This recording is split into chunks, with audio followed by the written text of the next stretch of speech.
Tonight's big stories. After over a year at the helm of the Agricultural Department, President Marcos has finally named a permanent secretary for the agency, fishing tycoon Francisco Tiu Laurel.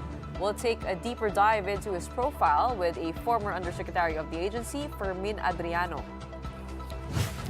With Christmas holidays coming up soon, the influx of returning OFWs and arriving passengers is expected. How is the Immigration Bureau planning to handle this? We'll be speaking with BI spokesperson Dana Sandoval later in the show. And more than half of Filipinos are found to be working multiple jobs nowadays, according to a market research firm. Now, what's with the side hustle grind? We'll ask the company behind the survey. Welcome to the show. I'm Gretchen Ho. I'm Maricel Halili. And I'm Riza Diaz. President Marcos has finally appointed a new and permanent agriculture secretary after holding on to the post for over a year. The post will now be held by Francisco Tiu Laurel Jr., president of a large fishing company and a campaign donor to President Marcos. Now, what can we expect from the new agriculture chief? Camille Samonte with the story. Been able to announce this new appointment over there. After holding on to the Agriculture Secretary post since he took office, President Marcos has formally passed the baton to fishing tycoon Francisco Tiu Laurel Jr.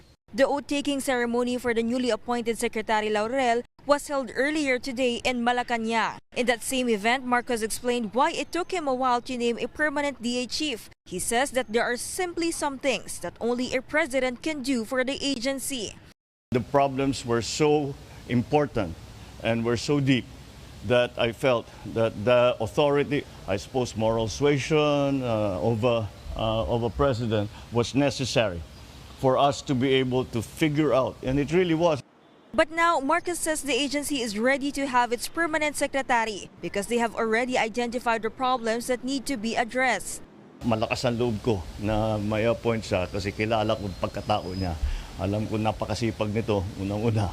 Pangalawa, ay nauunawaan niya na mabuti ang sistema ng agrikultura dito sa Pilipinas. Kaya't inaasahan natin lahat na he will do a very good job. Among the issues that Laurel will have to face as Secretary of the DA include the soaring prices of rice and agricultural smuggling, President's marching orders for Laurel to control prices of agricultural commodities, as well as find solutions to the impact of climate change. Marcos also wants Laurel to focus on agricultural production and mechanization. In the immediate term, hindi lang short term, kundi in the immediate term, kailangan natin makakontrol at tignan kung paano natin gagawin. At the same time, kasabay nito is the longer term, yung production at saka cost of production, mechanization, lahat ng mga bagay na yan. Laurel, for his part, assures Filipinos that agricultural production will grow under his leadership and that he will prioritize the needs of fisheries and farmers. Layunin ko na ipagpatuloy ang kanyang mga adhikain at programa sa sektor ng agrikultura. Lubos po ako naniniwala na kaya nating mapalago ang produksyon ng ating agrikultura sa tulong ng ating presidente. Ngunit kailangan ko ang tulong at pakikiisa ninyo at ng buong sambayan ng Pilipino. Laurel says he will share his plans for the agency in the coming days. Mga plano ni Presidente i-implement namin to the letter. But I need the team to be intact and buo ang loob para magawa at para ma-meet ang targets and goals natin. For News 5, Camille Samonte, we are One News. Sino nga ba ang bago nating Agri chief? Let's get to know him more. Secretary Laurel is no stranger to the sector, particularly in the area of fishing. He serves as president of Rabel Fishing Corporation, which, after being established by his parents in 1966, has become one of Asia-Pacific's top fishing companies. The company is considered one of the top suppliers for canned tuna manufacturers. The newly appointed DA Secretary is also in the energy sector as president of the Gaguan Power Corporation.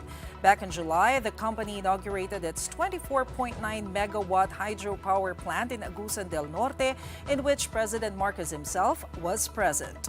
And that's not their first encounter. The president said he had known Laurel since they were boys.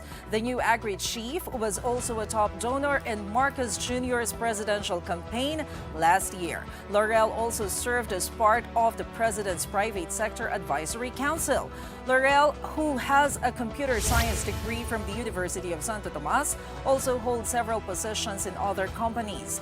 These include Westpac Meat Processing Corporation, Markham Resources Corporation, and Bukidnon Hydro Energy.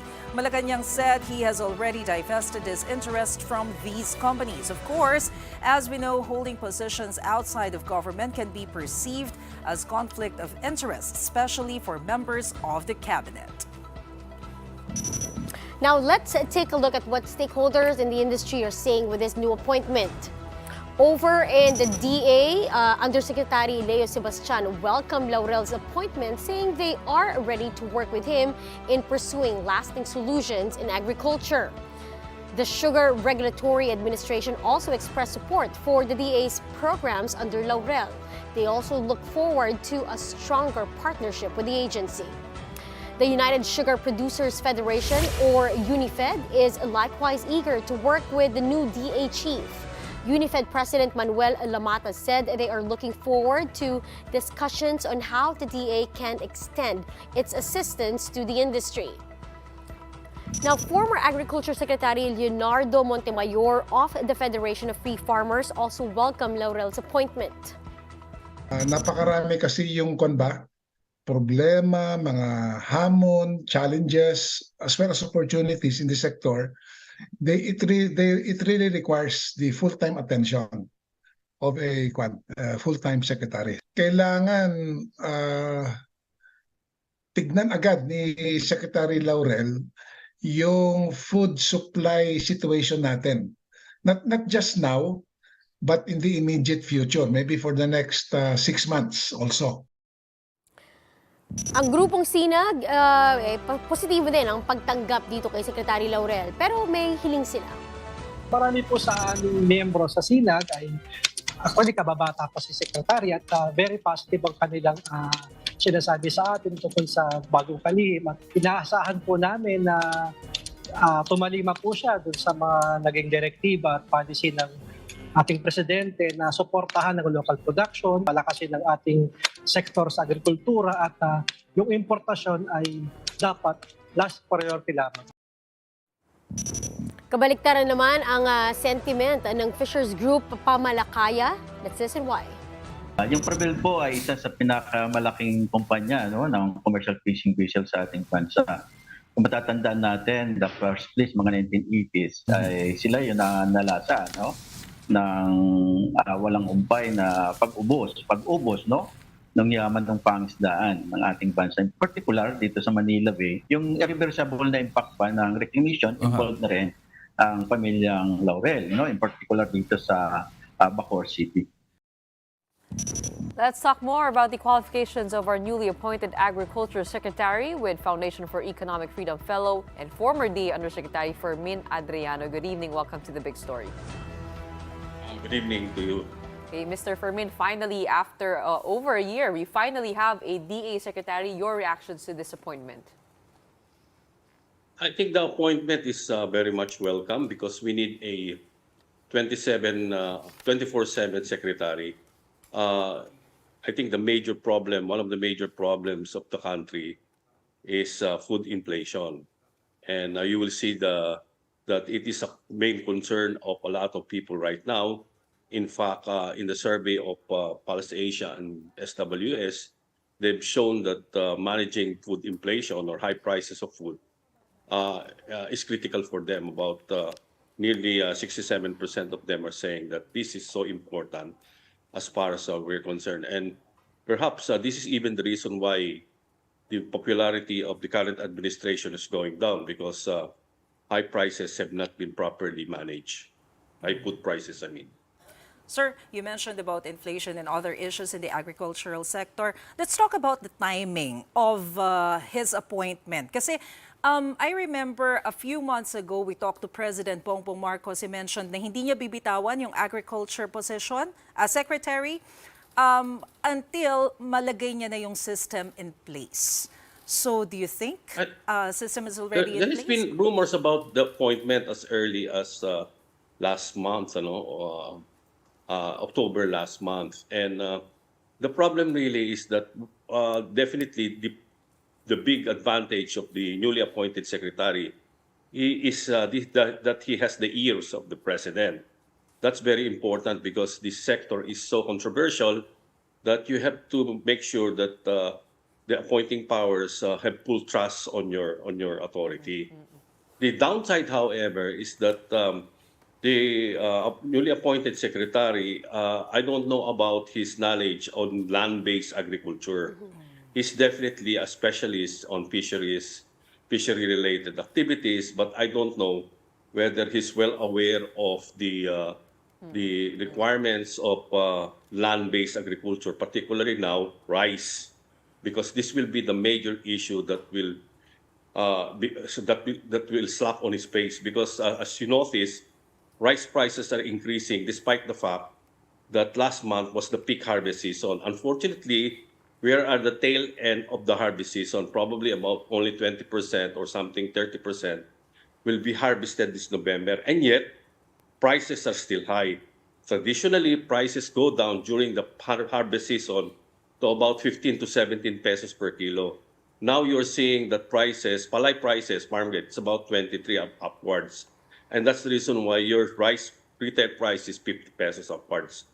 When we reach December, which is the peak harvest season, and when we reach January to February, which is the lean harvest season, because those are planting months, together with the El Nino that that Pag-asa predicted that will hit us, then we're going to have a problem, serious problem about rice. Whether we will have shortage supply is questionable, but the thing is that how the issue of whether the prices will drastically go upwards, and if it goes upwards, normally it creates a lot of political unrest. Sir, on that That's issue... the main problem go that he ahead. will encounter. Right. Sir, speaking of issues, a Fishers group has opposed Secretary Laurel's appointment over Frabel's industrial fishing operations in deep seas and supposed extensive land reclamation activities along coastal areas. Sir, what do you know about these? I don't know much about that. I just know that it was attended by controversy. One of the senators is complaining about it. But for me, that's a secondary issue to two things, taming food inflation, which is the main concern of the Filipinos right now. And in fact, the Filipinos in the latest survey of SWS, more than half of them have said that they are very poor. And the reason is that food prices keep on increasing. This is the main concern right now. This is the political issue that will hit the administration. I don't think it will be the reclamation or fishing or something like that. It's in generally the high food prices. And in fact, even middle-class people are being hit because food inflation is contributing last September 61% of total inflation. When you measure the consumer price index, there are about 11 items that you use as indicators. Food and non-alcoholic beverages is only one of them. That is food inflation. But it's driving inflation by 61%. Just imagine of that. So it's the single most contributory factor to our inflation. And you, middle-class people like you, are also affected because of the fact that your interest rate will keep on rising. So if you look at the borrowing in the banks in terms of borrowing for real estate loans or cars or something like that, they're down because the inflation rate is high, because the bank's response is to increase the interest rates. So if you don't manage this high food inflation, you will not be able to manage inflation, and therefore interest rate will keep on rising, and therefore the economy will shrink. That's the long-term result, or the final result of all of these things when you're talking about food inflation in general. Mr. Fermin, babalikan ko lang po yung tanong ni Mase. Sabi po ni Pangulong Marcos, hindi niya bibitawan yung posisyon until he has identified the problems within the agriculture sector. At sabi po niya, napatunayan niya na ito nga, na-identify na natin, pero kailangan ng powers ng Pangulo para ma-solve o ma-identify kahit papaano. Do you think we have been able to get to the root of the problems causing all these entanglements within the agriculture sector, which is yung smuggling, yun po yung isa sa mga bagay na napuntuhan po nila? Ano pong palagay po ninyo dun sa performance ng ating Pangulo, dun sa mga sinabi po niya na responsibilidad niya? Very obvious ang major problem ng agriculture. The productivity has been for several decades is very low. It's less than 1% per year. Average is 1%. Your population growth rate is about 1.3 to 1.5%. In other words, your farm productivity cannot keep pace with your population growth rate. So that's a very obvious problem. And then from there, you can work backwards and say, what are the factors that lead to low farm productivity? One is the farm sizes are still too small, the minuscule farm size. Secondly, the lack of applications of technology, etc., etc. So, klarong-klaro naman yun, hindi naman pinag-aawayan dyan. Ang problema mo, how are you going to do it? How do you prioritize all these interventions, given limited resources given to agriculture? Unfortunately, the government response is to give more money to rice because it's a political commodity. By next year, out of about 180 or 190 billion that will be allotted to the entire agricultural sector, about 109 billion will be spent for rice alone. What about the other commodities? So even if you increase slightly the rice because the diminishing return has set in rice, you will not be able to solve the other low productivity problems of the sector simply because you're not investing properly. You're not using your scarce resources, allocating it judiciously. Yun ang problema. So, but it's a very political thing. That's the reason why itong balancing act will determine how effective the new secretary, the newly appointed secretary will be. The second obvious, very obvious problem is this high food prices. Smuggling, yeah.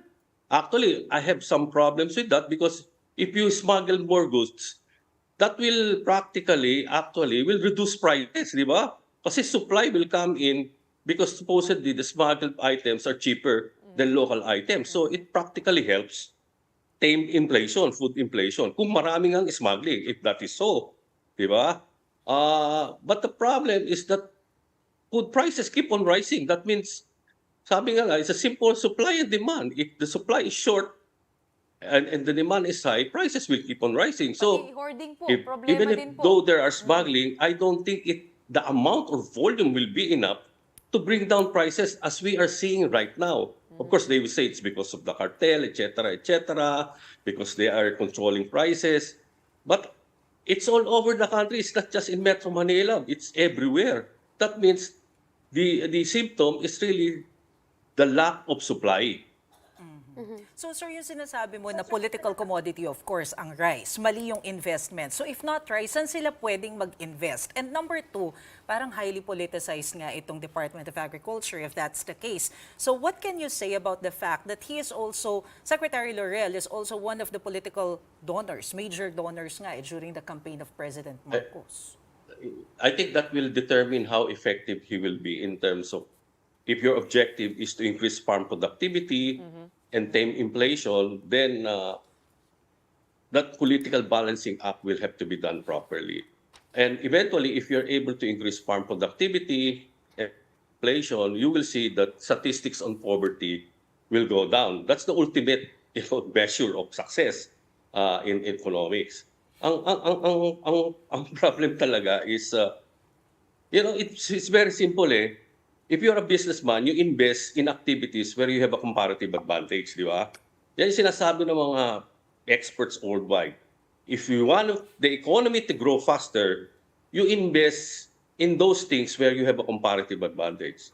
I'll give you an example. Creative arts, music.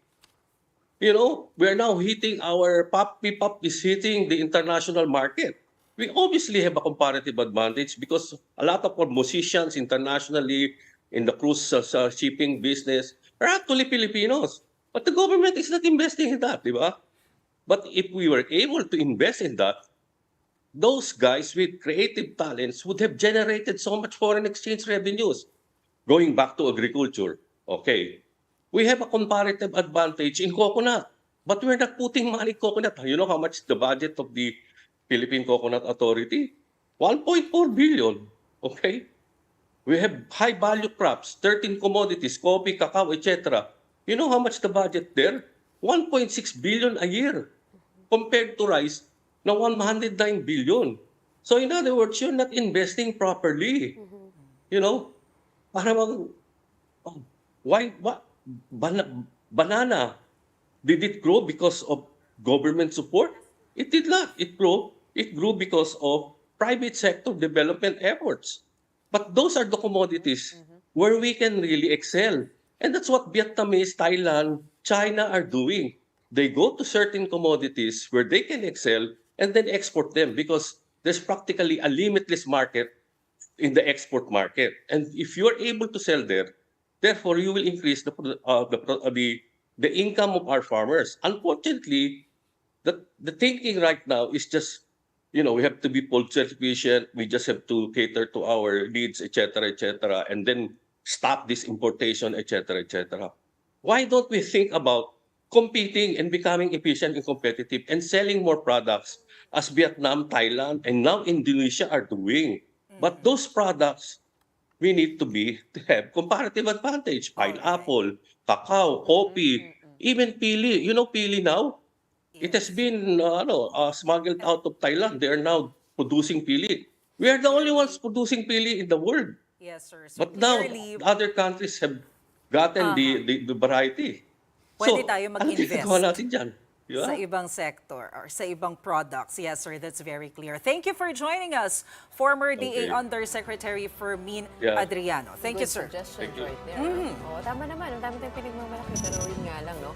Bakit ano pa rin tayo? Net importing country. Right? Exactly. We could divert that attention to those products, those services that we can actually invest more. Sabi nga kasi political commodity. Well, definitely a tall order facing our new DA Secretary. But sabi nga ni Mr. Fermin, this is a welcome development because the DA job needs a 24/7 man to hold the office. Well, up next, the Immigration Bureau is gearing up for the influx of passengers this holiday season. We'll check in on their preparations with BI spokesperson Dana Sandoval. When we return, keep it here on One News.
Welcome back. You're still watching The Big Story here on One News.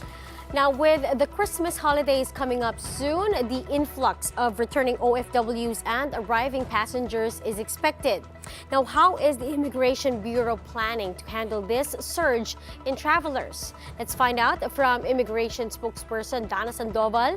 She's joining us live via Zoom. Ma'am, good evening. Welcome to The Big Story. Hi, good evening. Good evening to you. Ms. Sandoval, can you provide an overview of the immigration agency's preparations for the handling of expected increase in passengers traffic during the upcoming holiday season? Yes, we've actually been waiting for this for a long time already. The number of passengers has been really low for the past 2 years because of the pandemic. So during this time, we've had an opportunity to review what can be improved in our operations. Of course, led by Commissioner Norman Tansinco, it was able to pinpoint pain points in our processes and like add more people where it is needed. So these are the things that we have tried to improve in our services, particularly at the airports, because we know that after the pandemic, the numbers are really going to go up again. Before the pandemic, we saw a steady increase in the number of arrivals and departures. Every year, it would increase like a few percent. Walang mintis yun. Every year, tumataas. But during the pandemic, the numbers were really low. And now, after the pandemic, we think that it's going to rise again exponentially. Okay. Can you give us an idea of what the pain points were in your study and investigation? Well, one thing that was really, I think, was a big problem was the size of the immigration area at the airport. If you notice, kung mapapansin nyo, in our airports, it's a bit makipot, a little bit smaller than most of immigration areas in other countries. But we have discussed this with the airport management, and we're thankful that they have expanded our immigration area, and they have committed to continuously expand it so we can add more counters and add more immigration officers. Apart from that, I think there was also it was seen by the management that there's also a need to digitize a lot of things at the airport, a lot of processes at the airport.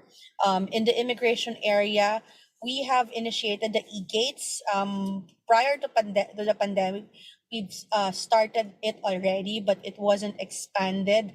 The expansion of the e-gate stopped during the pandemic. But for this year, in the next few years, we're seeing more e-gates, more digitizations in our airport operations. Ma'am, you mentioned that you expect more passengers this coming season, considering na parang 2 years tayo no, sa pandemic. Gaano kalaking volume yung ine-expect natin na increase come December? Patikim na ba yung nangyaring long holiday? Or wala I think pa to? so. I think so. During this holiday season, we were seeing around 32,000 arrivals, and that's just in NAIA, and we're projecting that there's gonna be more in the next few weeks. We've seen around 36,000 departures also in NAIA. For December, actually for the entire fourth quarter of the year, we're expecting a total of 4 million arrivals. So that's a lot compared to the past years. And then I think 3.8 million departures. So I think we're really excited, I guess I can say that. Although it would mean more work for the immigration, but it's just now that we're seeing that things are getting better or sort of getting back to normal after the pandemic, because in the past years there was the holiday season was very sad. There were no travelers, there were barely any travelers, but this year I think everything's going back to normal. Ma'am, passport syndicates, that's been a concern of the immigration. Can you tell us on how the campaign against them is progressing? Well, from the time that we have reported it, we're really thankful because there were no more new interceptions. I think the reporting about the past incidents that we have intercepted became a big deterrent for these syndicates who are using these fraudulently acquired documents. But who knows how many documents, fraudulently acquired documents that are still there, circulating, they're still out there. And mind you, these are not just limited to passports. There are a lot of documents that have been used and have been acquired illegally. There were birth certificates, there were driver's licenses, national ID, postal ID, and so many other Filipino documents. And those who were able to get them are not Filipino or not eligible to get those types of documents. So we really think it's a national security issue. And every time that we raise this matter, we raise the alarm on this matter, it would stop. The interceptions would stop, the proliferation of these documents would stop. But after a while, it would pop up again. Parang what we've been telling everyone, it's like kabute, para siyang kabute. You pull it out and then it pops up back again after a few days or so. So that's why when we've seen the pattern that it keeps on coming back, the management said, let's release this because I think this is a serious problem.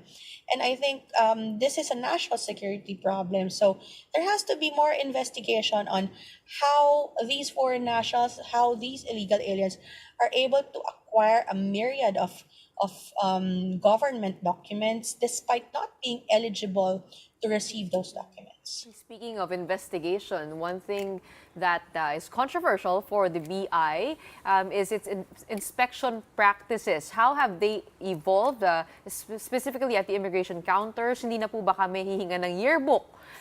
Yung po yung ano po ba nangyari? Na-investigahan po ba natin yun? Oo, paano nangyari at paano natin mape-prevent yung ganun? Yes, wala pong hihinga ng yearbook, wala pong hiningan at wala pong hihinga ng mga ganun pong frivolous documents. There are things that have changed after those issues came up.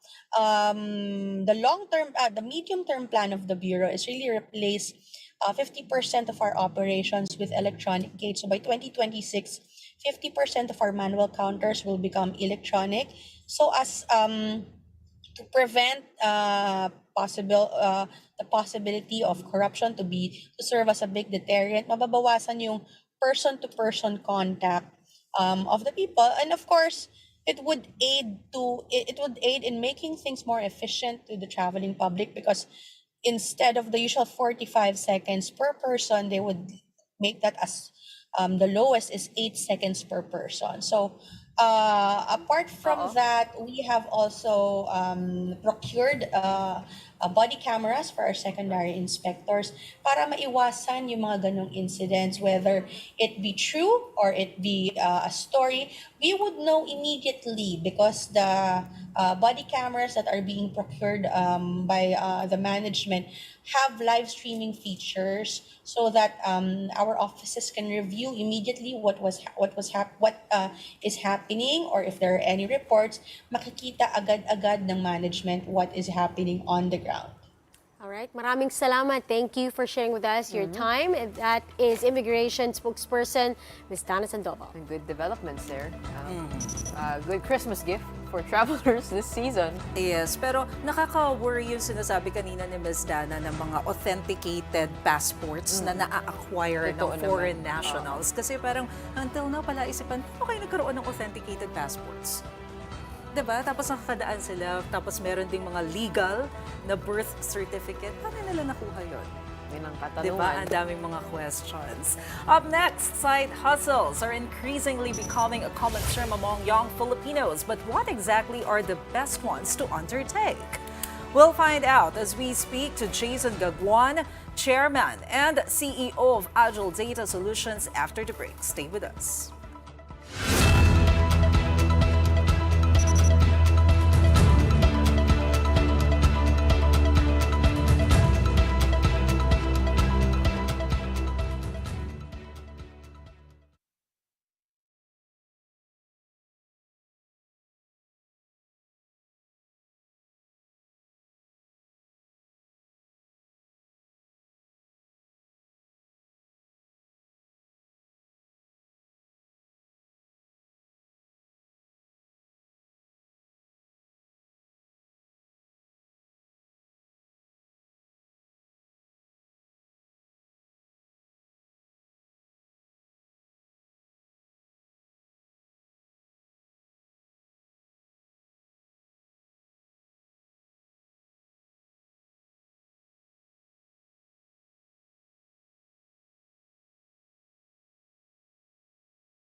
You're still watching the big story here on One News. Now, House Deputy Minority Leader and ACT Teachers Party List Representative Franz Castro has called on Globe Telecom to reconsider its new fees for its subscribers for late phone bill payments. Globe recently announced that there would be a 50 peso fee for mobile postpaid, broadband postpaid, and platinum subscribers if they pay after the monthly due date. Now, Globe said this is a standard practice for telcos and it hoped to encourage subscribers to pay on time. But in a statement, Castro said that internet and cellular communication is no longer a luxury, but a necessity in this day and age. She added that it is a public utility that should be primarily for the public good and not mainly for profit. Castro is hoping that Globe will heed the call of their subscribers, but if they do not, Congress will likely look into this. Nako, ang tanong ko, mahilig ba kayo rumakit? Why not? Why not? Yes. Well, it's no surprise because a recent survey found that 6 out of 10 Filipinos, particularly the younger generation, have more than one job. Now, that's according to findings by market research company Agile Data Solutions. And joining us tonight to talk about that is their chairman and CEO, Jason Gaguan. Welcome to the big story. Hello. Okay, Jason, tell us more about your findings. How young are these part-timers and what kinds of jobs are they working? Yeah, so the findings are quite interesting because there are really big difference on age groups. No, so first I want to discuss yung evolution niya. No, so when we talk about part-time work in the internet age, most of the time we think about the gig economy, right? Like Grab or Food Panda, things like that. But it has transitioned towards office work and sales work. So now we are seeing jobs like that are growing, like virtual assistants, sales agents, part-time BPOs, and these are the new opportunities popping up. And on the age basis, we have a difference on Gen Zs, Millennials, and Gen Xers. For the Gen Zs, the interesting thing is they see it now as their type of career, right? Because Millennials and Gen Xers, when they think of a career, they think of a job, one job, 8 to 5, and they get promoted, right? But Gen Zs have this perspective that, okay, I get multiple jobs of these types, and then I could earn the same thing. And for Millennials and Gen Xers, they also do part-time, but it's more to augment their existing jobs. So they still hold on to the 8 to 5, but they do this part-time jobs mostly because it's outsourced from other countries. It's a different time zone. So they do it after work. So those are the things that are happening on that field. Oo nga, no? So bakit nagkakaroon ng ganyang klase ng pag-evolve when it comes dun sa culture ng per generation? Well, there are a lot of perspectives to look at it. But one thing that is prevailing is during the pandemic, we are, companies not only in the Philippines, but all around the world were pushed towards work-from-home situations. And this work-from-home situations has opened a lot of opportunities in the Philippines, especially coming from abroad. And then the younger generation or Gen Zs, really appreciate that flexibility to be able to work at home and not bounded by the 8 to 5. Instead, what they're asked for are end results, more results-oriented jobs rather than I keep you in the office for 9 hours. Just tell me what you want me to do and I'll do it. So that's the perspective of the Gen Zs going into this type of job. Mm-hmm. So do you have numbers or figures in your study if a lot of employers are actually offering that kind of scheme, yung work from home, since it's highly demanded now? Okay, so in the Philippines right now, we do not have the numbers on the companies that are giving work from home schemes. But for the part-time jobs or the part-time jobs that we're referring to, it is almost 100% work from home. So yeah. Meron po ba kayong study naman sa quality ng trabaho na naibibigay nung, like, let's say, those who choose to work from home, particularly in Gen Z, Gen Y?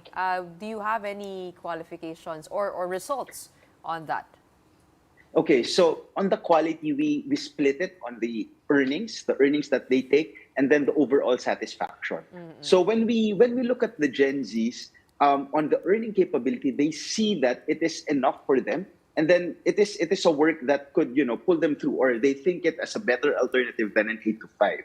On the quality of experience or quality of work life, they always mention the term work-life balance, and they feel that they can have it more with these part-time jobs, given that, again, as I've said, it's not an 8 to 5 job. No one is checking their time in or time out, but instead they are measured on the results, and this is something that they feel that is much better. For the older one, Gen Ys, Millennials, and Gen Xers, it becomes a little more complicated, given that most of them still hold on to their 8 to 5 jobs. So medyo stressful siya because now you have shifts on the evening on top of the regular jobs. But their earning capacity is really improved. But the quality of life, there we see that it's a little more difficult. Jason, how about on the other side of the equation for employers, the quality of work offered by those who choose to just work from home? Okay, so for the employers, now this is a shift of how they view the work, because this requires a lot of measurements. KPIs, or the targets of people, now needs to be cut into pieces that are measurable by the results and not by the time that they are in the job. So given this, as long as these measures are put in place, we see that companies are happy because supply keeps on coming in. Now we see a lot of sales jobs, a lot of part-time BPOs and virtual assistants coming in. So I would assume that, the results are good. So yeah. Pero yung ganitong klase ng culture, Jason, na marami na yung mga side hustle, especially for Gen Zs, isn't this worrisome considering na nakikreate sila ng image na hindi sila tumatagal sa work? Na parang Hindi madali silang hindi makapag-commit. Yung stability. Yes. Yeah.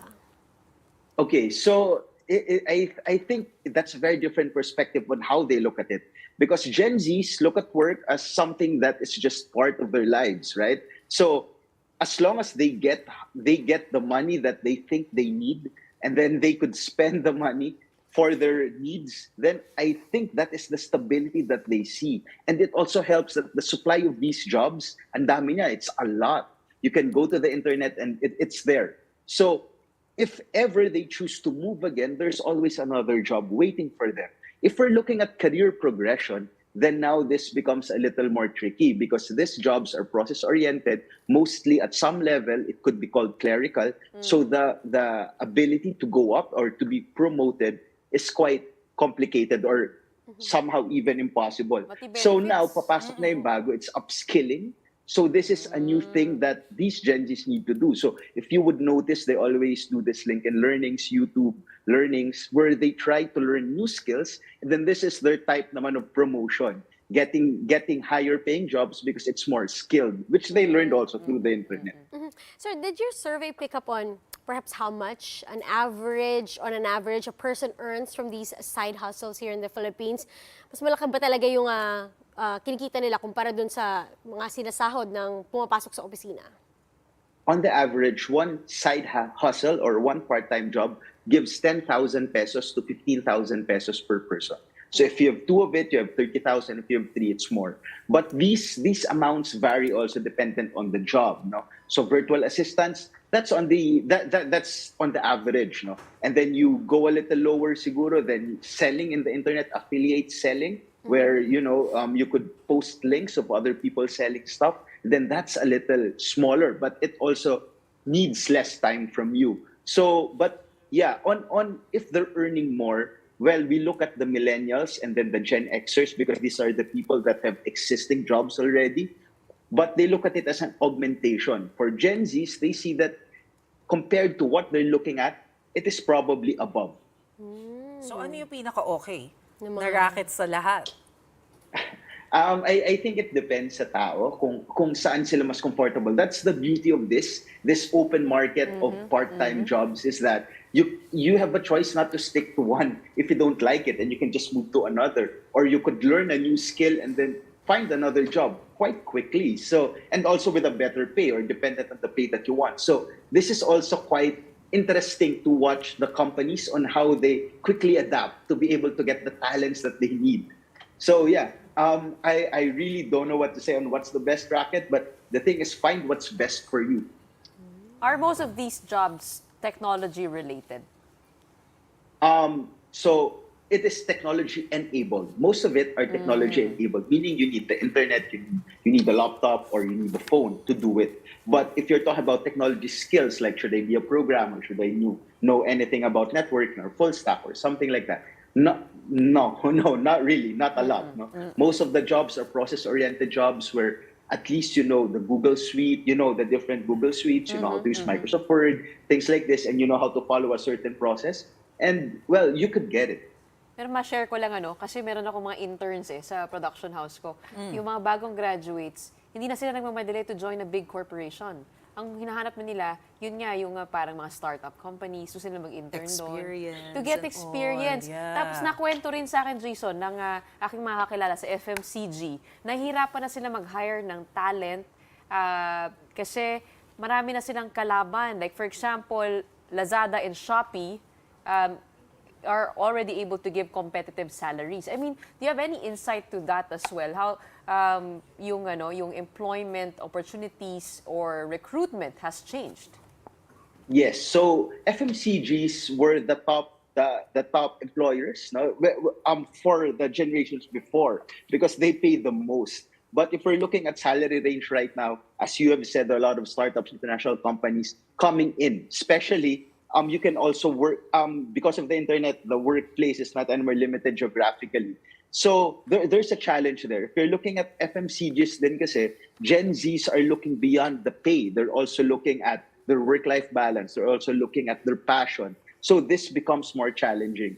But just like everything, it balances out because we see that technology companies are now looking to be more stable and lowering their manpowers, and there are new companies coming in. So it is a wave. It will balance out most likely. But at the end of the day, one thing is for sure. New graduates or the new generation have more choices of their jobs, more choices for their jobs, and can choose most likely what they really want and earn good from it.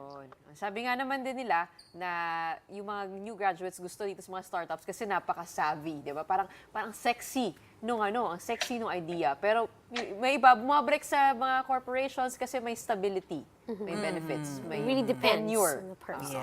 Tama naman, we have a lot of options now. Racket pa kayo sa weekend. Racket pa. Thank you so much for joining us tonight. Agile Data Solutions Chairman and CEO, Jason Gaguan. In other news, more Filipinos seeking to flee Gaza could finally cross into Egypt this weekend at the latest. That's according to President Bongbong Marcos himself. Marcos said in a palace briefing that Israeli President Isaac Herzog has permitted the exit of Filipinos from the Strip by Friday or Saturday. He said the Philippine ambassador to Israel, Pedro Lailo Jr., had met with Herzog and received a promise that Filipinos would be allowed to leave the Strip.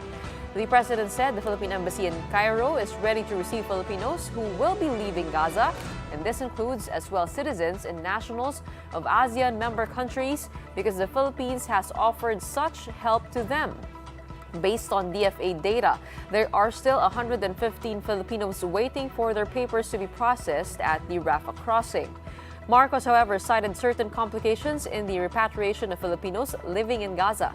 In some cases, Filipinos who had married Palestinians remain undecided about leaving the Strip because they do not want to leave their families behind. It is unfortunately completely out of our hands. We have no control over this. It is between the Israelis and the Palestinians. There is also a complication because some of the Filipino nationals, mga babae na may napangasawa na Palestinian. Hindi pinapalabas yung Palestinian. Meanwhile, the remains of the 33-year-old Angeline Aguirre, an OFW who died in Israel after refusing to leave her elderly patient behind amid the October 7 Hamas attacks, has arrived in the Philippines. Aguirre's family could not hold back their emotions upon seeing the casket of the Filipina caregiver earlier at the Ninoy Aquino International Airport. Officials from the DMW and OWA said they would assist in transferring the Filipino nurse's remains to Pangasinan. OWA Administrator Arnel Ignacio previously said a hero's welcome was being prepared for Aguirre. Pati yung kapatid niya na may sakit, tinulungan na rin natin sa gamot. Medyo may diferensya yung mata ng kapatid niya. Pati yung Pati yung isang kapatid niya na midwife, yung trabaho, hinanapan na natin. Aside from the funeral, meron pa itong monthly na tatanggapin na habang buhay. And then annual. So, bubuhos lahat ng tulong dito sa pamilya. Ina-assess natin is from 94,000 to 134. Yun ang binigay na information ng government ng Israel. Before we go, here's our big picture tonight. That's President Marcos welcoming Japan Prime Minister Fumio Kishida to Malacanang as he begins his two-day official visit into Philippines. This also marks Kishida's first official visit to the country. The two leaders are holding a bilateral meeting, and on top of their agenda are security issues in the West Philippine Sea. In their opening statements, Marcos and Kishida vowed to further strengthen the long-standing relations between the Philippines and Japan, covering economic development partnership, security cooperation, and people-to-people ties, among others. Kishida and Marcos are also expected to begin negotiations for the defense agreement. In his words, Kishida said Japan, quote, would like to strengthen cooperation with the Philippines to maintain a free and open international order based on the rule of law to ensure a world where human dignity is protected. And that's the show tonight. To the results of that. May chismis ka ba doon? Kay Kishida, hintayin natin kung bibisita rin si BBM doon. Sa kabila. Oo, sa kabila pumunta naman. doon. Let's see. That's the show tonight. We are One News, all sides, all the time. Thanks for tuning in. Have a good weekend.